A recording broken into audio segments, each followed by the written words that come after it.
Hi, my name is Apollo Juarez. This is my project on ocean acidification and its environmental effects for my oceanography course.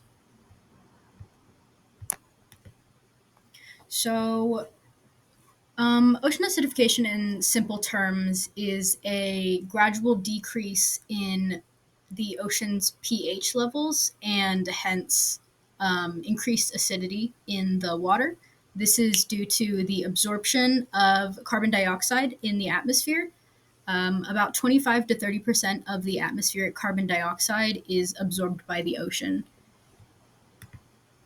So, the science behind this effect is actually that carbon dioxide plus water, since it's bicarbonate and hydrogen ions, creates carbonic acid. And the higher the acidity, the lower the pH, and vice versa.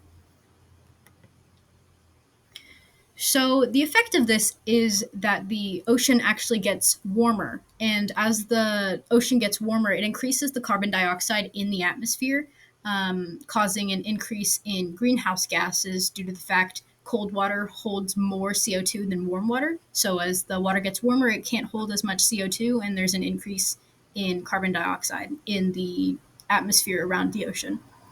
Warming also causes the ocean layers to become more stratified, which means there's not as much vertical mixing, which is obviously not great. As the acidification lowers, um, there's also a decrease in calcium carbonate availability, which is really detrimental due to the fact calcium carbonate is the material used by lots of marine animals to construct their shells and their skeletons. As you can see here, this is a pteropod shell before and after the effects of ocean acidification. You can see the black and white pictures on the slide here. They also affect coral skeletons, making them more brittle and less resilient to things like heat.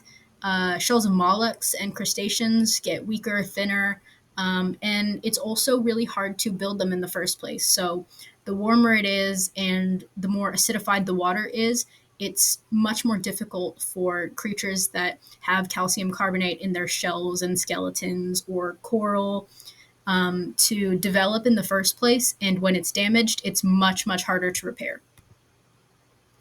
So, as far as biodiversity, there's a lot of impacts there as well due to ocean acidification.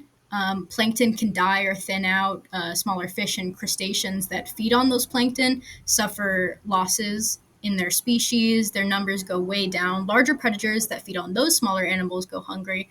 And then it just goes up through the food chain. So, while plankton die, the animals that eat the plankton die, and then the animals that eat the plankton, the animals that eat the animals that eat the plankton die off slowly as well as the species is disrupted, and it just causes a rupture in biodiversity. There are, however, solutions to mitigate ocean acidification, such as reducing the atmospheric CO2, since that is what directly causes acidification. This could be done with things like global policy initiatives and us as humans transitioning to using renewable energy sources. There is a lot of global action that's necessary, but local action can reduce ecosystem pressures and increase resilience as well, such as developing marine protected areas, monitoring and researching those areas, and doing restoration activities to help individual climates. There are newer and promising develops like alkalinity enhancement and seaweed culture, which is great, but obviously there still needs to be work done on that. Thank you. This has been my presentation. And in conclusion, ocean acidification is one aspect of climate change that I chose to focus on, and has a extremely concerning amount of reach across multiple environments.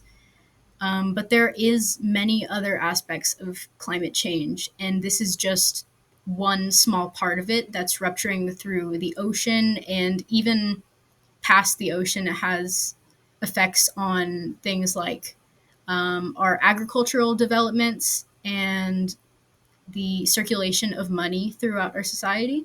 But yes, thank you for listening to my presentation.